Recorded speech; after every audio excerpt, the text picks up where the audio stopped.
Welcome to Future Histories. My name is Jan Groß, and what you are about to hear today is the second part of my conversation with Robin Hahnel on Paracon, Participatory Economics. Today we are going to talk about some of the elements that have been introduced quite recently, actually in the 2021 book called Democratic Economic Planning. And these are, for example, investment planning, environmental and educational planning. We will also talk about some of the critical aspects of Paracon. Personally, I am not a big fan of the effort rating committees, for example, and I really enjoyed covering these aspects as well, those that I feel more skeptic towards. And I highly appreciate that Robin is quite open when it comes to these aspects as well. So we cover a lot of ground in this second part of the conversation. The chapter on reproductive labor in the recent book Democratic Economic Planning has been co-authored by Savina Chowdhury, and I would like to feature her on Future Histories as well. This is why the topic of reproductive labor is not featured in today's episode with Robin, but will hopefully be in depth when I talk to Savina. Since this is still quite new, I'd like to refer you to a new feature of Future Histories, a feature specifically for the international audience. We created an English episodes only RSS feed that you can subscribe to in your podcast app, as well as a newly created English version of the homepage. So please find the links in the show notes and share it among your friends, your English-speaking friends. Thank you so much. And speaking of thanks, thank you David and Wilfried for your kind donations. And I would like to welcome Heiner as a patron of Future Histories. Thank you so much for your support as well. But now, please enjoy today's episode with Robin Hahnel on participatory economics.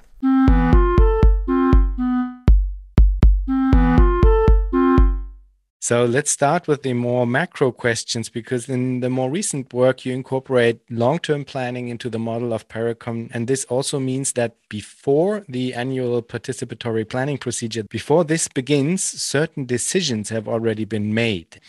A participatory investment plan has determined the amount of each capital good that must be produced during the year. The second one would be a long-run education and environmental plan that has determined the natural resources that can be used throughout the production cycle. And the third one would be, as you just mentioned, a strategic international economic plan that has determined the amounts of different goods that will be exported and imported during the year. And another macro question that has to be addressed in Paracon as well would be the question of reproductive labor. I imagine that it will be difficult we already talked for a long time, so it will be difficult to address each of these sections in detail. But maybe you could give us an idea, how would Paracon try to address this, the special attention that those sectors need in each of these categories? Right, there's a lot to cover. And the first thing I'd like to say is that all of these issues are ones that we didn't talk about for a long, long time. The original publications of sort of the idea of a participatory economy, that was 1990. And it really isn't until 2021, when Democratic Economic Planning was published, that we tackled all these issues, at least in public. It's not like we hadn't been talking about them, but we hadn't gone into print with proposals. And there was a reason for that. The reason for that was we thought, first, we have to sort of get straight about whether we're talking about a market socialist economy or some sort of central planning. Is there really an alternative? And in that context, talking about the annual planning procedure, as well as talking about some really important things that no practicing socialist economies had ever really put into practice, things like balancing for desirability, balancing for empowerment, and of course, dealing with the age-old issue of what's a fair system of rewarding people. So we had talked about all those things, and we knew that leaves a lot of decisions, sort of a lot of important subject areas unaddressed. The reason it's important to say this before starting is everything that we're now going to talk about, I consider to be unvetted. This hasn't been discussed and argued and criticized, for 10, 20, 30 years, the way a bunch of other things have. So we've sort of had a more or less full debate out there in the literature. Whereas these things, my own attitude toward them is, hey, we're just throwing these out here for the first time. I haven't heard people, coming up with objections yet. I don't even know how I'm going to feel, once I start hearing that. So in some sense, I'm saying one of the implications of this is the first time we've actually put something out there is I honestly feel less secure and sure about it. I can't even promise you how much I will continue to defend it 10 years from now. So that I wanted to say that just to begin with. There are some really important problems that you have to deal with when you're doing long-term planning over time that you don't have to deal with when you're doing the annual plan. When we do the annual plan, presumably workers' councils know what their technological options are. They know what different technologies they currently have available to them. And presumably consumers have some idea of what their preferences are. So those are given, those things we know when we set up a system to do annual planning. But who knows what preferences of people are going to be 20 years from now? And who knows what technologies will become available, what new technologies will become available 20 years from now. But if you want to make an efficient plan about anything over 10 or 20 years, you have to actually know those things. So there's a whole bunch of things that means that part of what will determine what is an efficient investment plan or education plan or environmental plan, part of what will determine whether this plan is efficient or not is what sort of technological change has taken place over these years, will occur in the future, and if there are changes in people's preferences, what those will be like in the future. Somebody's going to have to estimate those. And when you estimate those, you're going to make mistakes. So these are all problems that long-term planning, face, that annual planning does not face. And then there's another problem. If we want the planning process to be democratic, we would like everybody who's going to be affected by the plan to participate. Well, people who aren't born yet can't participate. So if you set up a democratic process for coming up with long-term plans, you have to address who's going to speak for the unborn generations. And so we started with this part of the reason that we delayed as long as we did, even coming up with proposals, that we recognize that while the general principle that you want the decisions to be made in a participatory way, you want decisions to be self-managed, you want the process to be fair, you want it to be efficient. The principles are all the same, but there's extra problems. So I think those are the things that are sort of important to get out there just right from the very beginning.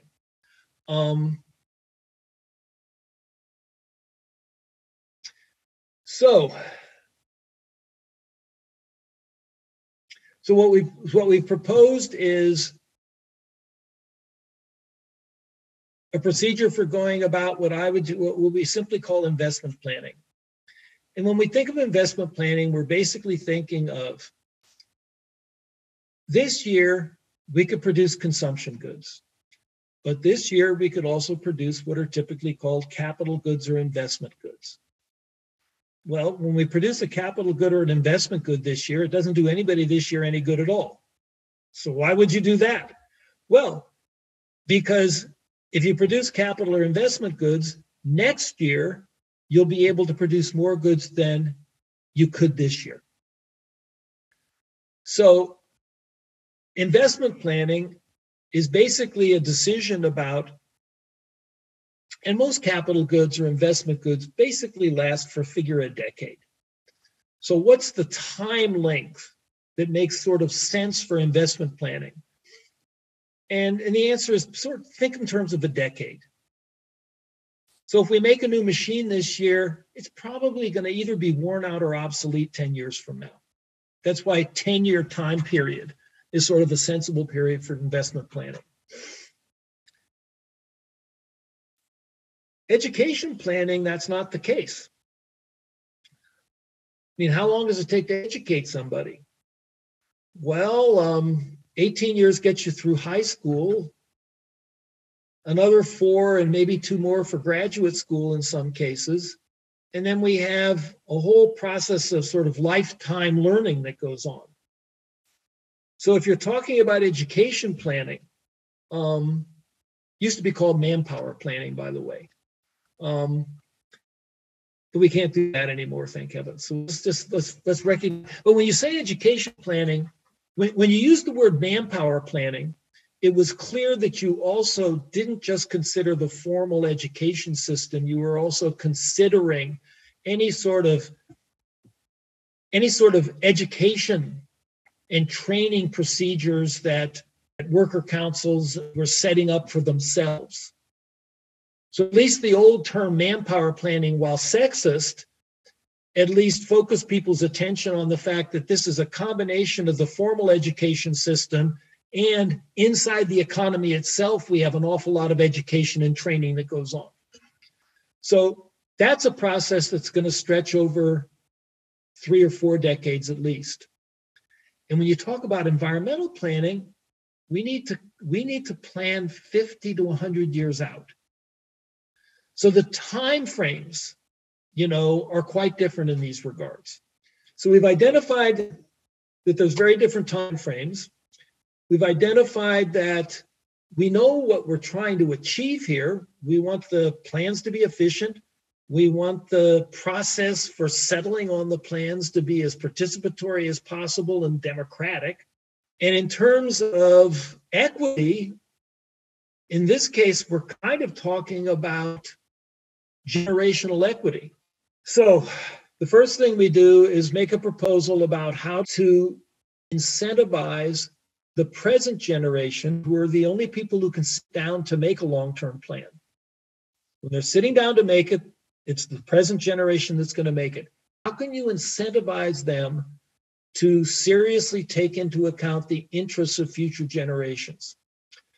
And we propose that before you do any kind of long-term planning at all, that the present generation has to discuss and vote on what we call a generational equity constraint. And what the generational equity constraint says is this: there has to be a limit on how much aggregate consumption can differ from one year to the next.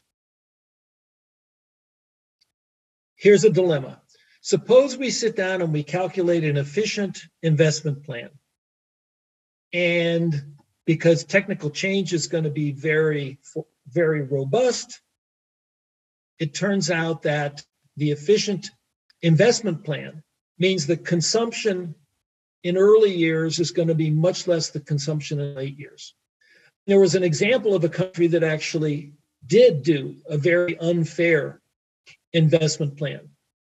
Stalin's Soviet Union invested such a high percentage during the 1930s and the 1940s that they literally starved many people in early generations. Now, you can argue with hindsight that given World War II and Hitler's onslaught, maybe it's a good thing for human civilization that they did that, because it was really the Soviet Union that broke the back of Nazism. And had they not been investing 35% of GDP, during the 30s, it's unlikely that they would have managed to resist. So you can look back and hide, but clearly there's a problem here. There's a generational equity problem. If you invest too much, it may be that when you look at efficiency, that it would lead you to invest so much that it really is unfair to early generations. Well, the early generations present, they should be able to take care of that. And presumably the early generation in the Soviet Union wouldn't have voted to let Stalin do to them what he did. But in any case, to protect themselves from that, all they have to do is say, well, we don't accept the long-term plan where consumption in the consumption this year, where consumption next year is more than 4% higher than consumption this year. I'm talking about aggregate consumption. So they could protect themselves by doing that.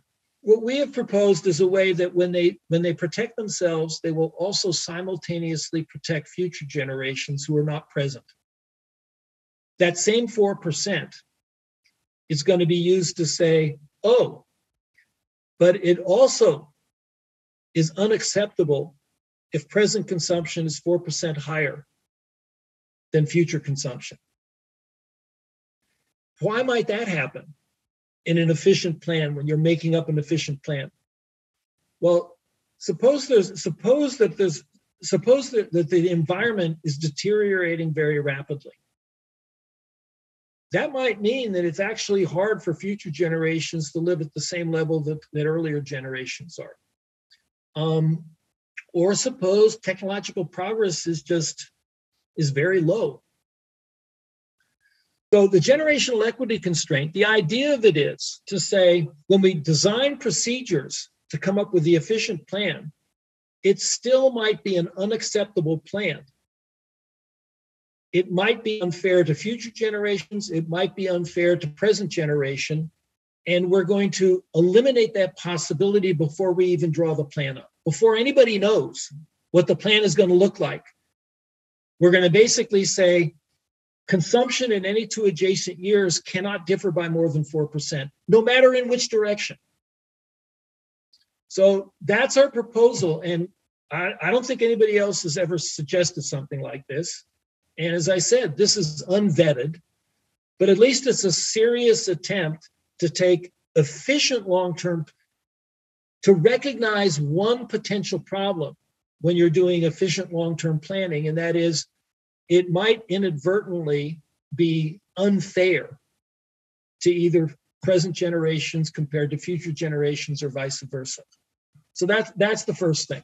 Then the question reduces to, what are the different terms in terms of benefits and the costs that you would take into account when you're doing different kinds of planning? The only thing you have to take into account when you're doing investment planning for capital goods or investment goods is there's consumption in every year, and these capital goods contribute to consumption.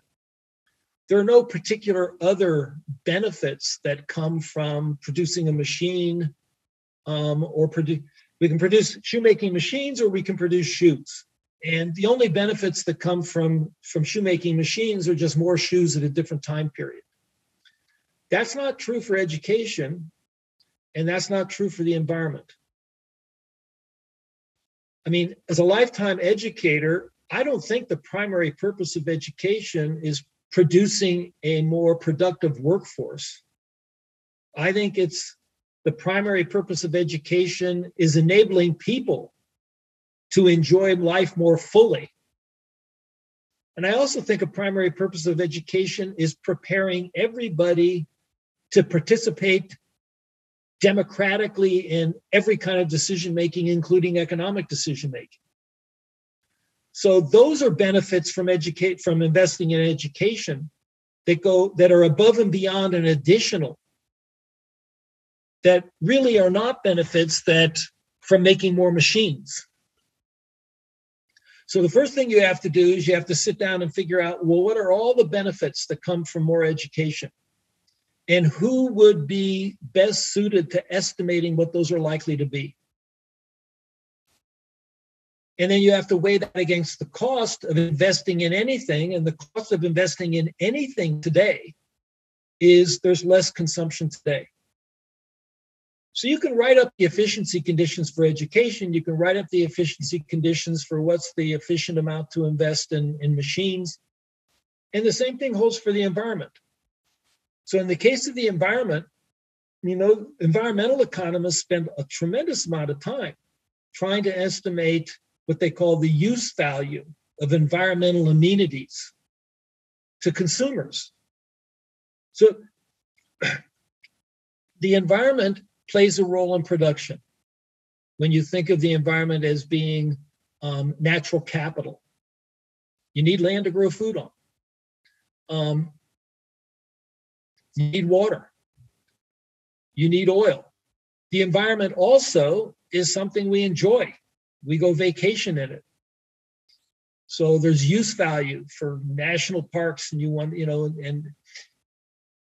and then another thing that environmental economists recognize is that there's something called existence value that people place. For instance, I will never go to the Anwar National Preserve up in northern Alaska. I will never go there. That doesn't mean I do not put value on the fact that it exists, and we're not going to open up those oil leases that would destroy that park.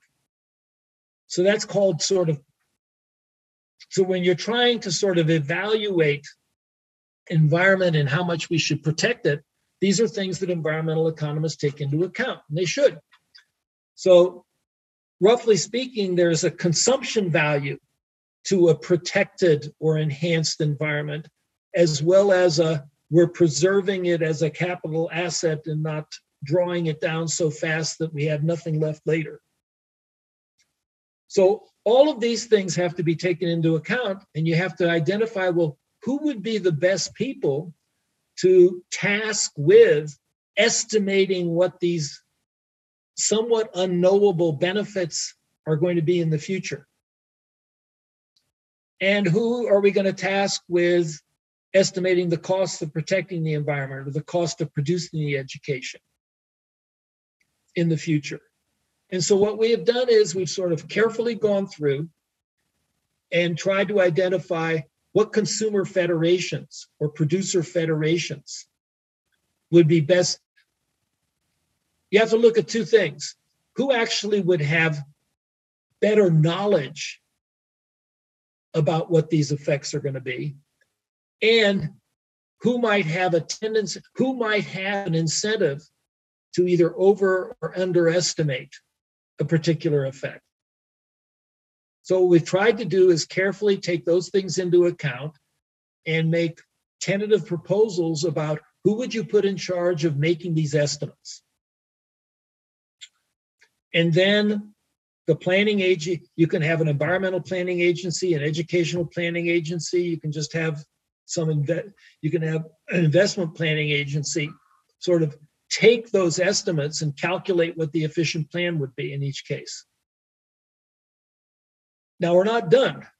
First thing we have to do is test that against the generational equity constraint, because that plan might violate the generational equity constraint, in which case it's got to be revised and modified. Now you've done that. It either didn't violate or it's revised and modified. What do you then have to do? Well, at that point, we think there needs to be a debate. There needs to be a vote. Is that debate and vote something that's done through the national legislature and the political system? So what we're talking about is approving a long-run environmental plan, approving an education plan, approving an investment plan. How do you do that at this point? It could be through legislature, discussion, debate. It could be put to a referendum. So we're agnostic of all that. I mean, that's what we're saying. Of course, we want, at that point, it should be handled democratic. The place where we think we've done something clever and found out and discovered something that I don't know if other people have discovered is this. We know that whatever plan has been drawn up, check with the equity, the generational equity constraint, discussed, debated, voted on. It will be mistaken. there will be mistakes because we will have estimated some things wrong. So it's really important to figure out, is there some way to identify when a mistake has been made, and is there something you can do about it before it's too late? And what we discovered is that when you look at the results we get from annual plans, so suppose we do an investment plan for 10 years. It's all approved, it's implemented. We also have to have an annual plan for the first year during that investment plan. Now, that annual plan, the investment plan will already tell us how many machines of different kinds we have to produce during that year. The investment plan has decided how much investment goods have to be produced during the first year. So that's a given when we do the annual planning. But at the end of that first year, there is information that will tell us whether or not it actually turned out that we produced the right number of machines. That the results of the annual plan will tell us that there was something wrong with the 10-year investment plan. Now, the important thing is there's still 9 years that we can correct for. You can't correct for the first year. It took you a year to discover that something you estimated in the investment plan was actually wrong. The results of the first year showed you it was wrong. That's the clever thing we figured out. You can't go back and undo the first year. So you already invested a little bit wrong in that first year. You can't do anything about that. But you got 9 years left. And there's no reason you can't revise the investment plan after the first year in light of what you just discovered, and that mitigates the sort of welfare losses for the next 9 years. And you can do that every year. And of course, it's even more important to do that for your environmental plans. And more important, the longer the planning period, the more important it is. The longer the planning period, the more mistakes the plan will make. The longer the planning period, the harder it is to estimate what those future effects are going to be. Therefore, the longer the planning period, the more valuable it is to be able to identify the errors and then revise that long-term plan in order to sort of mitigate the damages. And that's essentially the logic of what we've presented for the first time here in part 5 of the Democratic Planning book. And I would just say it's unvetted. It's not unvetted in the sense that it hasn't been successfully passed by peer review and published in economic journals, because the logic is the same whether it's investment planning, education planning, or environmental planning. And so it went through the proposal for the investment planning and this whole procedure for identifying errors and correcting errors that we submitted to an economic journal, and it's been accepted.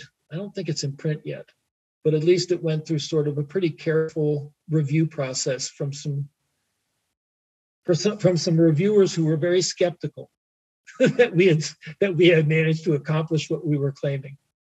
Yeah, I mean, all of the things that you just described within your last answer, what all of this kind of emits as a feeling maybe, or what I see coming back into the model of Paracon is allowing more of a political process on a macro level Yes. within the model. And this is something I highly appreciate, because when you were talking about the anarchist skepticism towards the IFB, the Iteration Facilitation Board, I kind of share this anarchist skepticism towards like central planned economies for sure, because I'm not a big fan of central planned economies, definitely. But what I, on the other hand, like miss within the IFB are, and maybe this came through my questions, are like political processes that might like assist Yes. the parametric ones.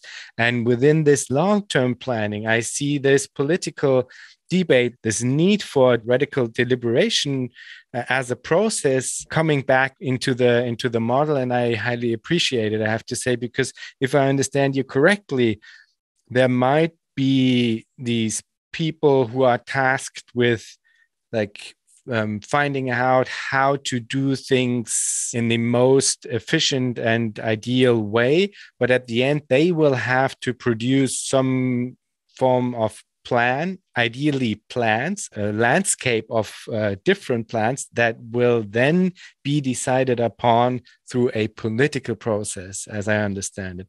And this is something I think is the actually only way to go, because you cannot go about these questions, education, environment, long-term planning, long-term investment, just via some form of like utility function, so to speak. No, I think, this is very interesting. And what's curious is we almost have opposite reactions.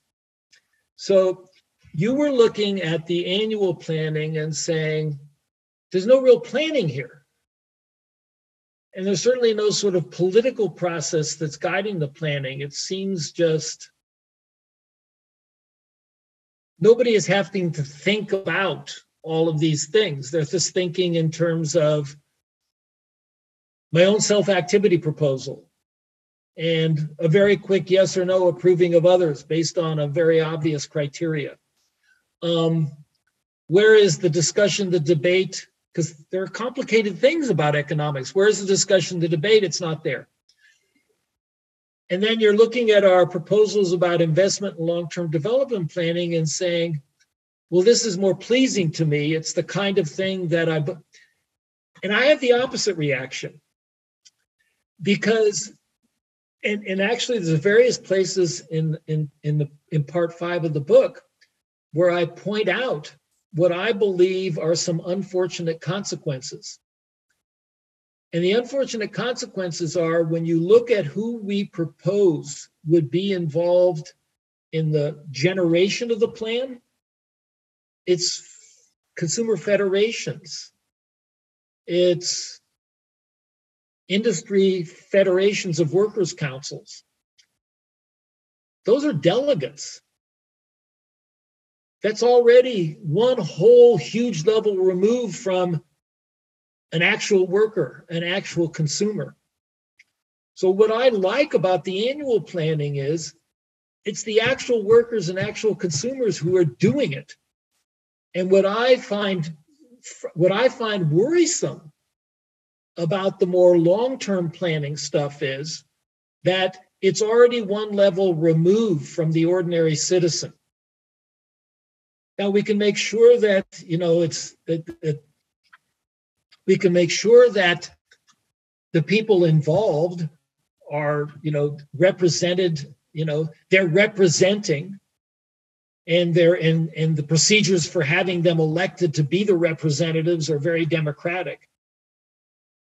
But I worry about it as, for the ordinary person, does it just sort of, I don't know, there was a whole bunch of long-term plans that were drawn up. I don't remember ever being involved in any of that. So I almost see it as a necessary evil that the objective conditions basically leave us no other choice when we're coming up with sensible procedures that are democratic. I want them to be efficient. I want them to be fair. I want them to be democratic. I can do all that, but I can't make them as participatory as in your own workers' council, you propose what you want to make and how you want to make it, and nobody can revise it except for you. I can't do that. And that upsets me. That's very interesting. I mean, there you go. I'd say there you go. There are questions that cannot be addressed within what is called in Paracon at some point a self-sovereign workers' council, if I'm correct. That's right. And so there is not, I would answer maybe in this direction, whether it is on an individual level as a human being or on the level of the Workers' Council. There's always these interdependencies that you yourself always talk about and point towards. And this necessarily creates levels of engagement that are beyond this level of autonomy, the fiction of autonomy on this level that you yourself are able to influence in the manner that you would like it to be, in the form of direct participation. So there's one other thing that I think is rather curious or interesting about the investment in the long-term development planning. There's a world in which we leftists argue about what kind of economy we like. And then there's a much bigger world that has been having an argument over whether or not capitalism, actual real world economies, should be more or less planned than they are. And that is all, I mean, that's a debate that's gone on since the beginning of capitalism. And what we have just lived through the past 40 years was a huge swing away from planning toward just let the market rip. And of course, different countries have always been in different places on that spectrum. But globally, the spectrum has moved dramatically away from planning.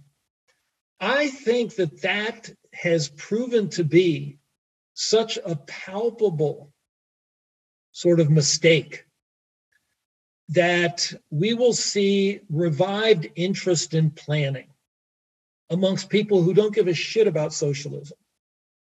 And I actually think some of the things that we have now recommended about how a desirable economy would tackle these issues are likely to become of interest to others who are not interested in a truly desirable economy or socialism of any kind. You know, before our debates about market socialism versus Cockshott and Cottrell's Scottish model of planning, or the Albert Hunnell participatory economy annual planning, because I do think that there are two contributions, sort of intellectual contributions to this sort of, to part 5 of the book. And one is that the rest of the world is not going to be interested in the generational equity constraint. But the rest of the world is going to be very interested in how the results of what just happened this year, they identify where you made mistakes in your long-term plan, and there's plenty of time to make corrections. So that contribution is something that anybody doing long-term planning of any kind, no matter what kind of economy they're interested in, should actually be very interested in.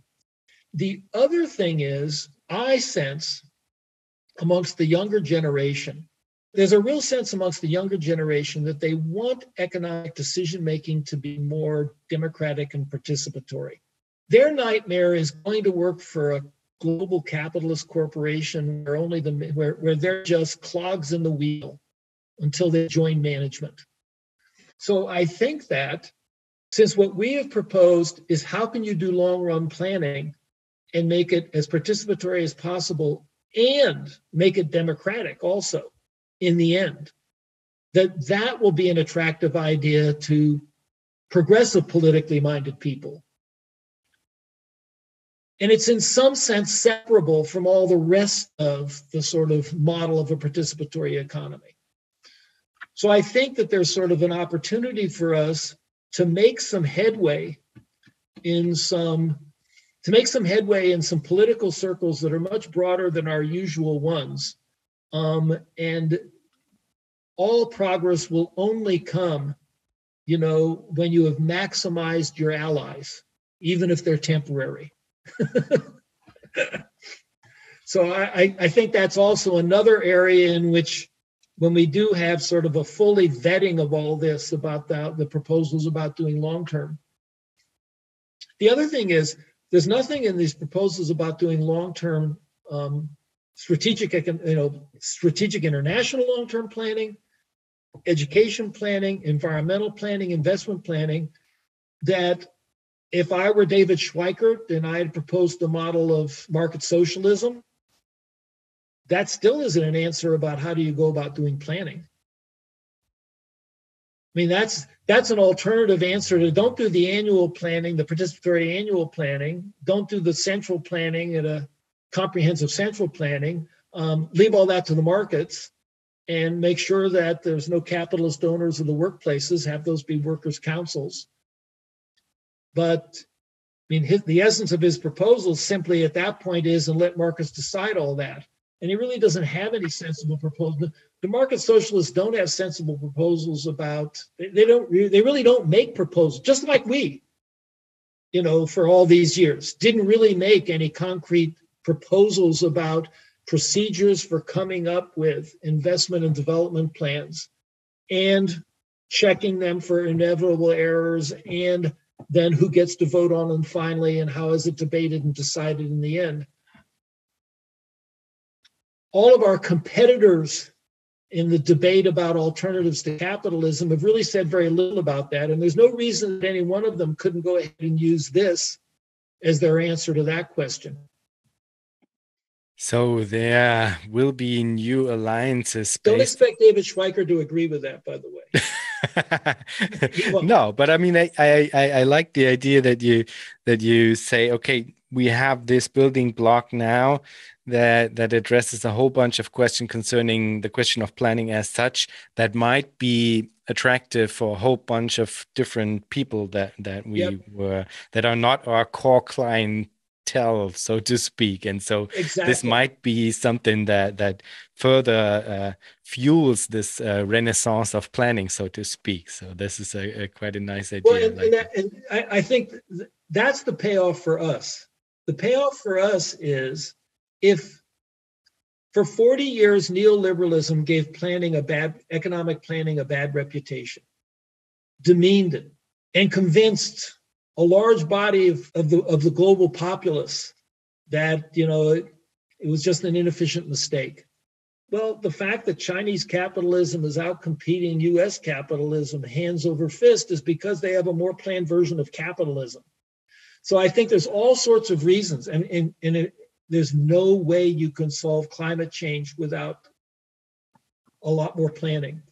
So I look forward to, I can see reasonable reasons to expect that the reputation of planning is going to be rescued from the drubbing it took during the 40-year neoliberal period. And that in and of itself is going to make it easier for us to talk about all of the stuff we want to talk about.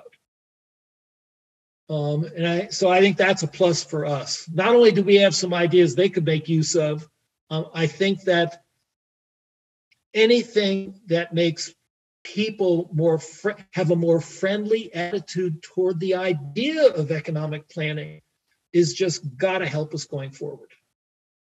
I'm very much interested in the question of real-life Paracon examples and specifically whether or not there are examples of experiments that you know of that really try to tackle the question of scale. So maybe even that try to make use of modern information and communication technologies in order to tackle this question of scale. Do you know of any such experiments that try to envision an idea, not only envision an idea of Paracon, but do also practice it? Good question. And at some point, we're going to connect this up to the issue of transition strategy. So let me sow a seed for that connection that will come. Very broadly speaking, I think transition strategy comes down to two rather different kinds of things, two rather different kinds of organizing activities. One of which I call building and strengthening progressive social movements. The labor movement, the women's movement, the anti-racist movement, the anti-corporate movement. These are all progressive movements where there are clearly problems in capitalism in the existing society that clearly need to be addressed. Large numbers of people are adversely affected by the problems that these different movements address.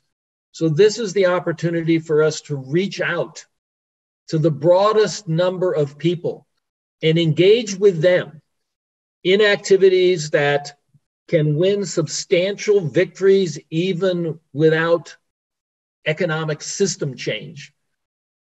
And then the question becomes, how do you participate in those movements in ways that not only win reforms, but also lead people to want even greater reforms and come to the conclusion that that can't happen at some point unless you have fundamental system change. The other activity, the other major kind of organizing activity that I think is going to be necessary in many places for a successful transition is what I call building and creating real life experiences and equitable cooperation. And that's actually organizing activities where we're starting to put into place what we are saying we want the entire economy and society to be able to do. Now, historically, probably the oldest example is workers-owned cooperatives. And there's a tendency amongst leftists to basically see our entire history as being the labor movement and unions. And yet you could argue, particularly in a period in the United States, particularly right now, the labor movement and unions in the United States are probably weaker than they have been. You'd have to go back to the 1870s to find a period where the labor movement in the United States is as weak as it is presently. So it's rather interesting that, on the other hand, the movement for workers' cooperatives in the United States is not in such heavy decline as the labor movement is. So that's one area. And I would say that workers' cooperatives, now you want an example of workers' cooperatives that's, and in terms of scale, some of them are rather large. Take a look at Northern Italy. I think a third of the economic activity in Northern Italy is activity that is this whole system of sort of workers' cooperatives and cooperatives that operates in Northern Italy. Or you look at Mondragon, in the Basque region of Spain. So some of these are not little tiny experiments. Another example I would give is the whole idea of participatory budgeting. And it's very interesting. This idea came up in two places in the world, and I know from personal experience that neither one of them was aware of what was going on in the other place. So this idea that we want to do participatory budgeting, what does that mean? Well, city budgets are basically decided by sort of the city government bureaucracy.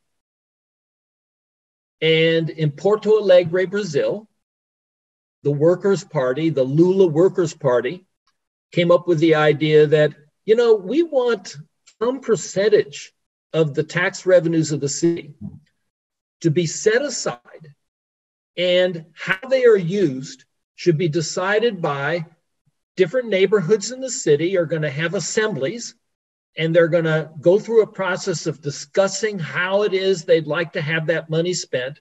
Their part of the money, they're going to decide how it's spent through some sort of neighborhood assemblies. And that was what, and they called it participatory budgeting. And at the same time, one of the most leftist states in India, which is Kerala, India, that in Kerala, India, there was a period, actually the Communist Party has been the ruling party in Kerala, India, 2 or 3 different times over the past 50 years. And they had a more or less traditional sort of Marxist and communist program when they governed. And then in the early 2000s, a new generation of leaders in that party in Kerala, India, said, you know, when we govern, we basically have been trying to implement serve the people programs. But that's not really what we're all about. We also want to empower people to make decisions about how they best serve themselves. And so they also pioneered a participatory budgeting process. And they ran on that platform and they were elected on that platform. And for about a period of 10 years before they were voted out of power, they implemented this very elaborate participatory budgeting process where they literally had 20% of the population attending assemblies and meetings, making decisions about how they wanted to see the tax revenues spent on what kinds of projects and what kinds of programs. Well, obviously, participatory budgeting, it's two things. It's an expression of the fact that this is something people want. It's an expression of the fact that it also affords us real life experience about what are the pros and cons of trying to organize it in one kind of way or another kind of way. Participatory economic decision-making about how it is we want things done. And it also, to the degree that it is successful, and in both these places, it was remarkably successful. It wasn't lack of success in these programs that led to the electoral defeat of the Workers' Party in Brazil or the Communist Party in Kerala. These programs were popular. Their electoral defeat was due to other causes. It also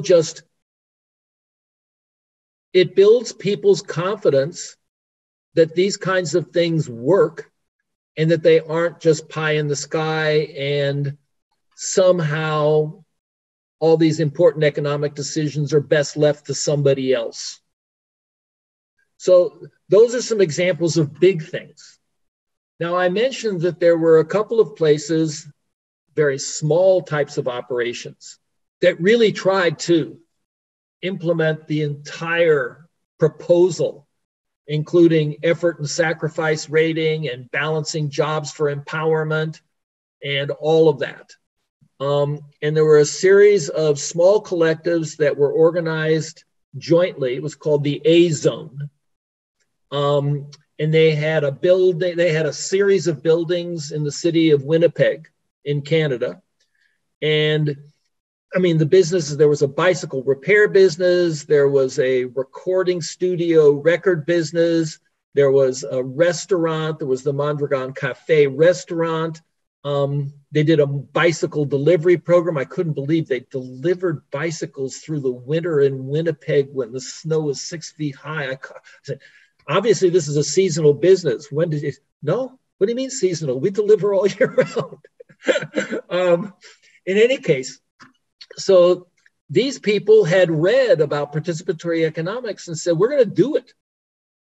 We're going to at least do the part that has to do with how would a workers' council run, in these ways. And they did it for about 15 to 20 years. And there's a really rich experience there of what sort of problems did they run into, what kinds of conflicts came up, what worked, what didn't work. And I can tell you that one of the things that was most problematic was the effort rating. And whether or not people were comfortable with it, whether they weren't comfortable with it, how to go about it, what to do about it. And that's a rich experience to learn from. The other place that very self-consciously applied, tried to apply all these was the South End Press, which was a left press in Boston they did finally go out of business about 4 or 5 years ago now. But it was a very successful left press, in the United States that operated for about 30 years. And it was always organized according to the principles of a participatory economy in terms of balancing jobs, remuneration, all of that. And if you take a look at other left presses, they're basically a pretty standard business model. Usually there is some sort of major donor who has sort of poured a lot of money into it, but then it runs more or less, the same way that other publishers, book publishers do. And there was a big question about, well, is South End Press going to be, is the standard business model for a publisher going to prove to be more competitively successful in the book publishing industry than South End Press is, which is insisting on running itself in a very, very different way. And you could say, well, South End Press no longer exists, but it wasn't because it wasn't successful at publishing books for all those years. It was amongst the most successful of left publishing houses in the United States during the time of its operation, which provides some evidence that, no, these things aren't so these ideas and suggestions about how better to organize work processes, they aren't so limiting to productivity that people applying those principles and working in that way cannot be perfectly successful in competition with businesses that are being run along standard or what you might call capitalist principles. I have some macro and some micro questions, I guess. Let's start with the micro ones, because you stated that, taken from the real life experience, one of the most problematic aspects of Paracon that was causing the most trouble was this idea of effort ratings, that one judges his or her co-worker, and then the remuneration would be coupled to this kind of judgment. And when I was reading about Paracon, this was immediately something that I could not get along with, because I immediately thought this will definitely lead to some sort of toxic environment. So if you hear about these experiments, and then people who actually try to implement these ideas, and they give you the feedback that this is something that actually did not work out, why do you then stick to this principle in your most recent work, for example? Why don't you? Because usually one would think that this would lead you to a point where you would have to revise the idea of effort ratings and maybe stick to a different kind of model of how remuneration could be addressed, as you did with housework and care work. Okay. First of all, so let me just say sort of three things to situate the discussion. Our actual proposal is that workers' councils do whatever the hell they want in this regard. So I have no trouble taking that position, but I consider that to be a principled position. And the second thing is, while we recommend that you would want to do something about this, we leave it up to you how to do it. And I am sure that if there were a participatory economy with hundreds of thousands of different workplaces, that there would be a huge difference in how different workplaces went on, decided to go about this, including when they decided to do anything along these lines at all. And I don't think that's a bad thing, because here's an area where we're not sure how we're not really sure how things work out.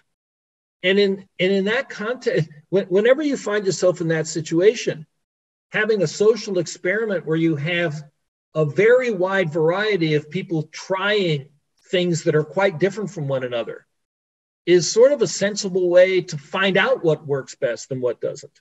The third thing I'd say is, I think there's a huge difference between leftists and normal people on this subject. Most leftists' reaction to, do I want somebody sitting in judgment about whether I'm working very hard? Do I want to sit in judgment of my coworkers about whether they're working very hard? Most leftists just don't like that. I don't like it. I would choose a workplace where we all were more or less on the honor system. Of figuring out, where would I want to work in a participatory economy? I would look for a place that was on the honor system extreme of the spectrum, because that's what I would be most comfortable with, both from the point of view of whether somebody else is judging whether I've been working very hard and whether I want to really get myself do I want to put myself in a position where I'm getting into a fellow worker's face about, you haven't been working very hard this last month. But I don't think that, I think there's a huge difference between people who are already progressive and leftists on this subject in terms of their own personal attitudes and normal people. I think amongst normal people, the whole idea that, well, if the people that I'm working with aren't working very hard and I am, I got a problem with that. And are you proposing an economic system where I would just become victim of a bunch of, a bunch of gold brickers and slaggers in my own workplace, and you're telling me that they're going to get paid the same thing I am? There's no remedy for that. So that's where I come down on it. I'm not surprised it's controversial. I think the average sentiment amongst leftists and people who aren't leftists is actually rather remarkably different on the subject. I also think that what we leftists want and are comfortable with might require a learning process. It's not that what we want isn't better, but it might be that we need a history of people being responsible to their workmates. We need a history of that. I think the thing that's annoying or troubling is making invidious comparisons. We don't want people making invidious comparisons about us, and we don't want to make invidious comparisons about other people.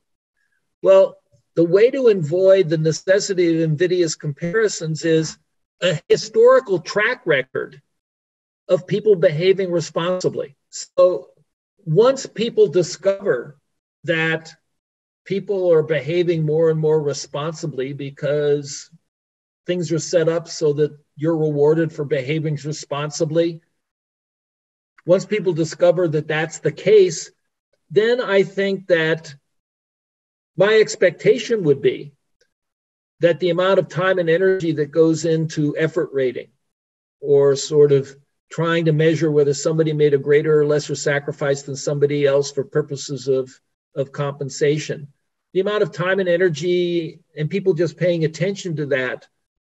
There's a reason that economic justice is such an incredibly important touch point for everybody, because we have all been victims of economic injustice, and we've witnessed and experienced economic injustice.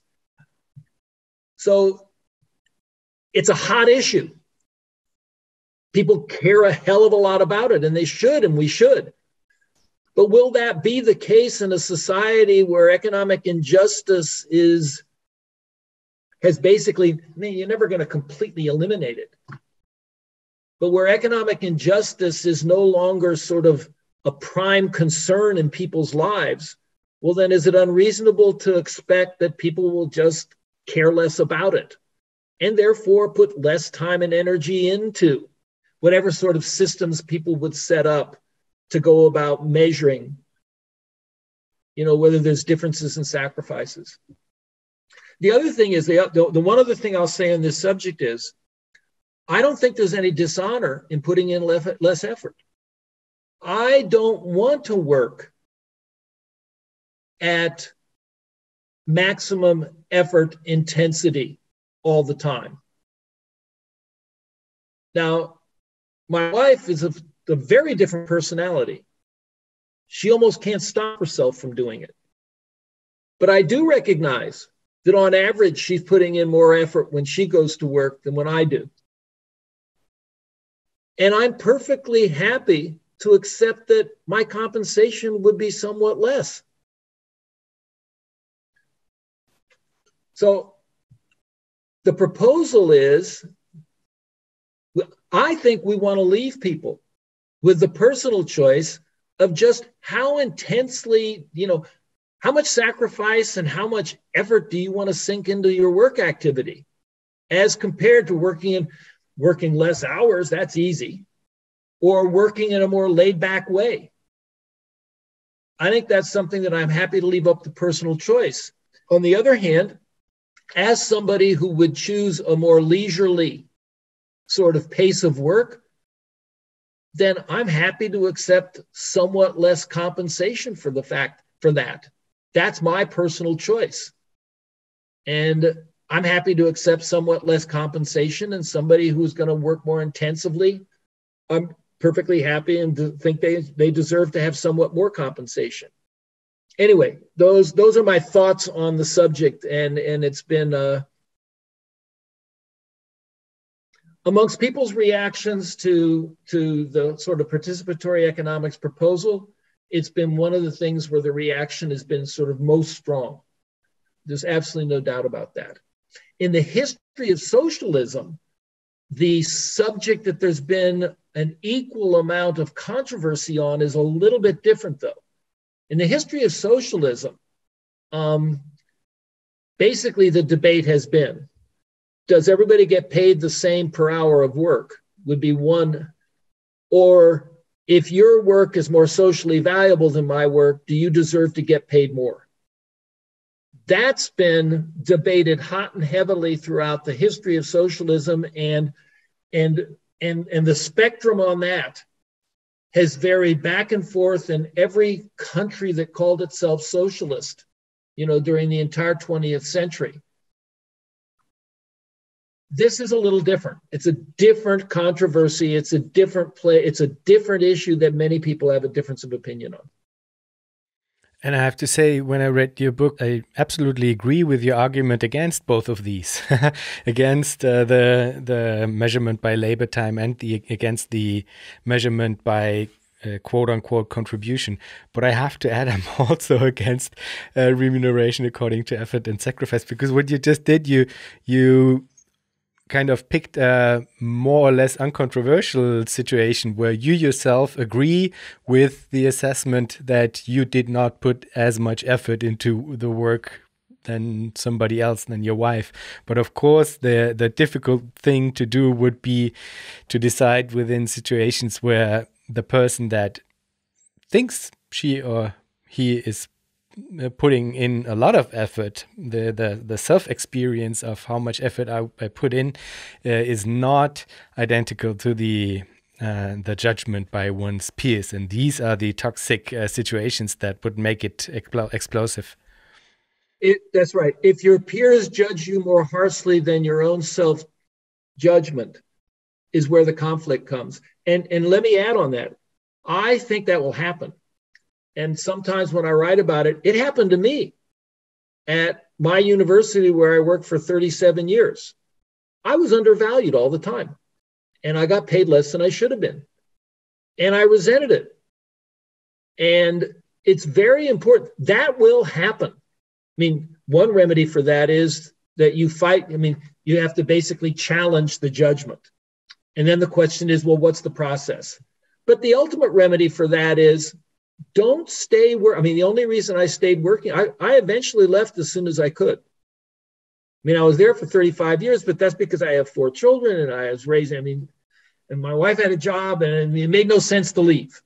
And once you're a tenured professor, as much as they underpay you, it's still a great job compared to almost any other job. But the remedy for that is make it easy for people to leave. If you're not being appreciated where you work, it's not so terrible if it's easy for you to go and find a place. And if you're right, if it's easy for you to go find another place to work, and if you're right, you'll find one that actually appreciates you more, which proved to be the case in my case. When I finally was able to move to a different city, I got treated much more fairly at the university out here in Portland than I was treated at American University for 34 years. It's frustrating when you can't move, but if you can move, and if you're right, then that's the remedy. basically what you're saying is your fellow workers are discriminating against you. And it's very bad. It's a very bad feeling. I remember it. And I'm not the kind of leftist that pretends these things won't happen, even in a good society. So the question reduces to, when these unfortunate life experiences do happen, then have we got some sort of remedy or way of handling them that's the best that we could do, which means that ease of moving from one worker council to another worker council becomes a very important thing to achieve. You want to make it very easy for people to move from one or another worker council, because there'll be all sorts of reasons that people want to move. And one of them will be, I don't think I'm being treated fairly by my workmates. It might not just be remuneration.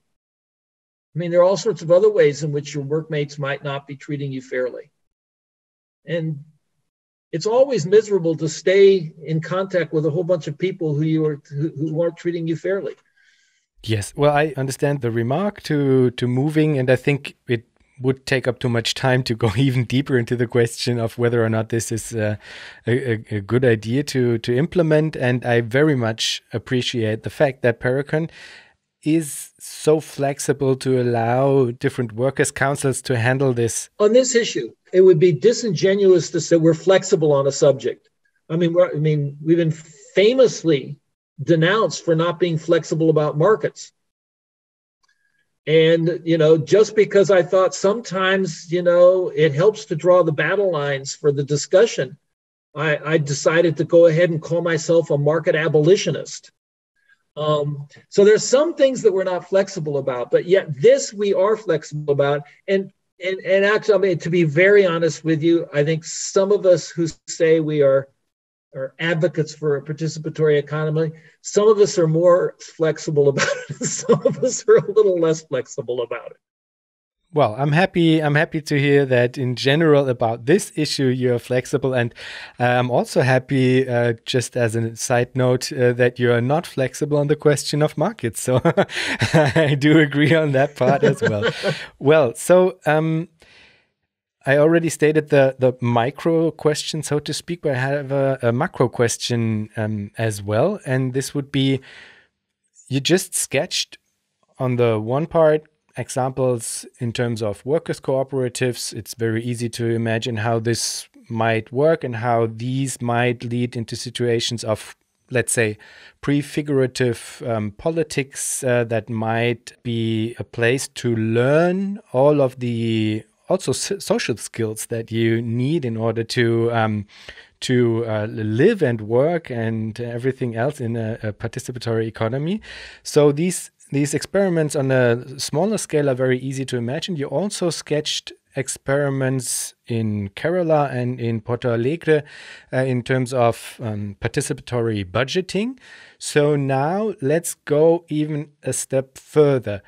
How would we go about if we wanted to do experiments that are scalable, that are large in scale, but are not restricted to quote unquote only the question of participatory budgeting, but try to implement Paracon in its whole in a larger context? Are there any ideas of how experiments that would try to do this could go about? There's two things that you might sort of think about in this regard. The easiest one is some leftist movement comes to power in some country, and they have no intentions of trying to run a centrally planned economy. And they're not disciples of market socialism. They're not enamored of markets. Could a country go about setting up an economy run in some ways along the lines of a participatory economy? Could they do annual participatory planning? Could they do the kind of environmental planning and education planning and investment planning that we've outlined? Could they try to do that? There's no reason that a movement coming to power in any country couldn't try this. And situations have arisen where that was a possibility. In Sri Lanka, there's what's primarily an ethnic conflict. And about a third of the population, has been in conflict with the majority population in government, for decades and decades and decades. And at some point in the early 1990s, it looked like that liberation movement had managed to liberate a third of the island. And they were interested in, well, we now have to figure out how to run our economy. And I talked with various, it just so happened that there were students at my university that were connected to that movement. It could have happened. It didn't, but it could have happened. And it would have provided a real life experiment of some people who were leftists trying to organize the economy in a very different way than any leftists have ever done in history. And it would have given us some sort of evidence about what works and what doesn't work.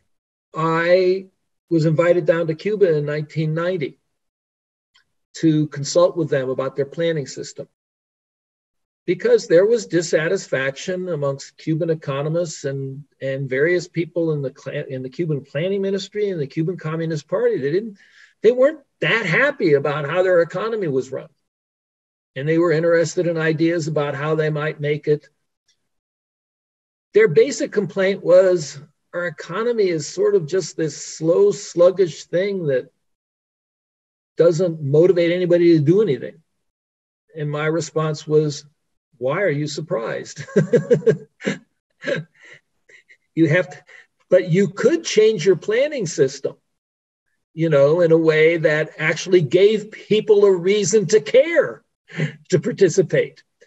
And one of the things that I've known for a long, long time in the case of Cuba is, very early in the revolution, they established these things called Committees for Defense of the Revolution. These are neighborhood committees. And in some ways, these neighborhood committees they've done some bad things. They've basically become the eyes of the government on who's a dissident. On the other hand, these neighborhood committees also have a lot of power over, distribution of goods and services, and, how it is that new housing is sort of built and who gets, who it's assigned to and things like this. So I realized that if you think about a participatory economy, well, there's always workplaces. The thing that doesn't exist anywhere that we are saying is an important part of how we think the economy has to be run is our neighborhood consumption councils. And what I realized was they actually have the neighborhood consumption councils in Cuba, and we can make them do good things and stop them from doing bad things. But they've existed, they've been there for 40 years. So unfortunately, I consulted there, and this was in 1990, and it was right when the Soviet Union was collapsing. And Cuba was entering, through no fault of their own, into what was called the special period, where their GDP basically shrunk by half through no fault of their own. And so I was supposed to go down there and consult with economists and various people in the planning ministry about some new innovative ideas, and nobody had any time for anything other than, how the hell are we going to survive this? And they barely did, but that's a possibility.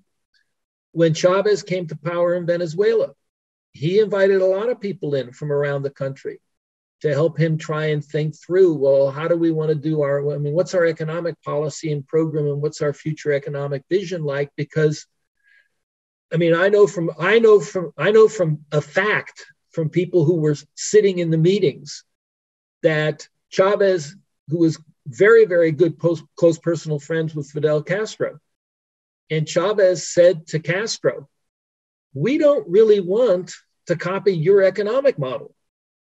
And I also know Fidel Castro said back to him, good, don't.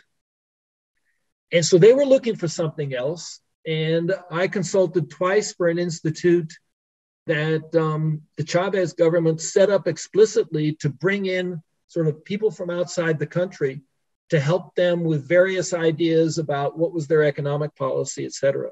And one of the things they did, they created more workers' co-ops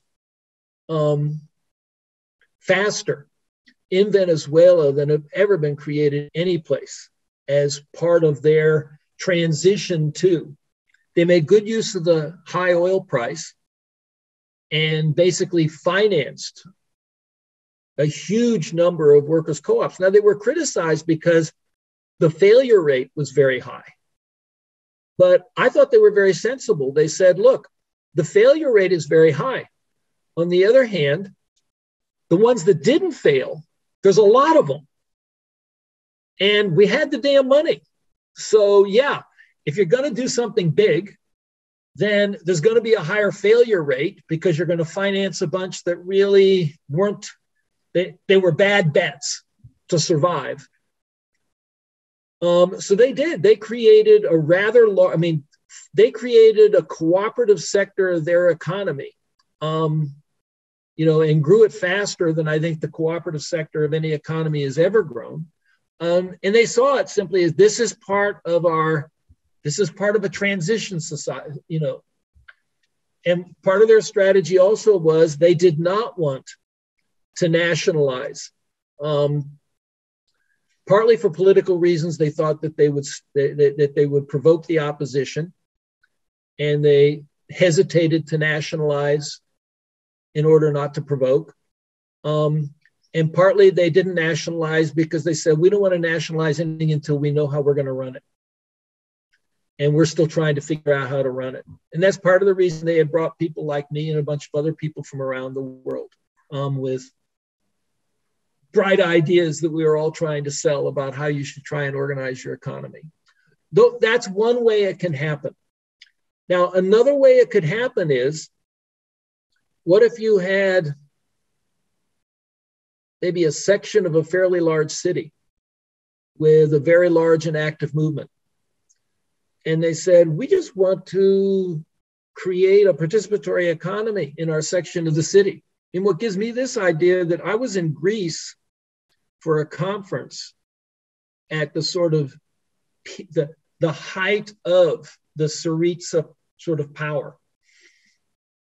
And I was staying in a hotel, and the conference was being held in a city that basically was in leftist hands.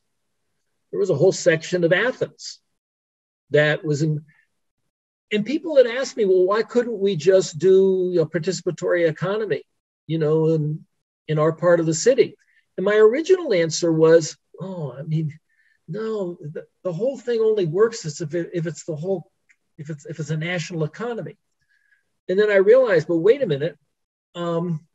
We actually have a proposal for how it is that a small participatory economy would interact with countries through trade and everything that have capitalist economies. Why couldn't this section of Athens basically organize itself with workers' councils and consumer councils and do all this wonderful thing? Now, a lot of what they need to buy and a lot of what they need to sell is with outsiders. But that's no different than a small country has to deal through trade or even international financial investment, with other countries. My original reaction was, I would like nothing better than it's a viable strategy to say, here we believe in it, we're going to start it, and then we'll get experience. People will see that it works. My original reaction is it just doesn't work that way. That's, that you have to somehow have a strategy where you're going to be, the majority of the country wants to do it and reorganize the national economy that way. I'm not so sure of that. Now I'm not so sure that it has to be some country where a political movement comes to power that wants to try it. I'm not sure that it couldn't be. In Athens, there were probably 50,000 people who lived in that section of Athens. I think it probably would be possible for 50,000 people in a city like Athens to say, we want to actually run the economy in this part of the city this way. And we even know how to interact in terms of trade with other parts of the city, other parts of Greece that we know aren't running this way. And does it have to be a geographical unit? So, I mean, there are cooperatives all over the world. There are information and communication technologies that absolutely hold the potential to kind of mediate between those. And so one might think another possibility could be to have some kind of parallel system that is not defined through a specific geography, a specific place, where people would have to, where everybody would have to agree that this is the way to go, but that there could be, as I said, some kind of parallel system that defines itself through the people who already want to participate in such an experiment. That's an interesting idea. In the internet era, I think that is a possibility that would never have occurred to me in the past. They can't, but not with a cryptocurrency, please. Okay, just don't go to a cryptocurrency on me. I get a rash as soon as somebody says cryptocurrency. There's one way that you can connect up that I do believe has not been taken advantage of to the extent that it should be. There is an international cooperative movement. It's been around for hundreds of years now. And the international cooperative movement, one of its principles is that co-ops should help other co-ops. And the form in which that's taken has basically been, a well-established, long-established co-op that's basically on pretty firm financial ground. Maybe it should, it has an obligation, it has a duty as sort of a member of the international cooperative movement to establish advice for people trying to start up a new co-op.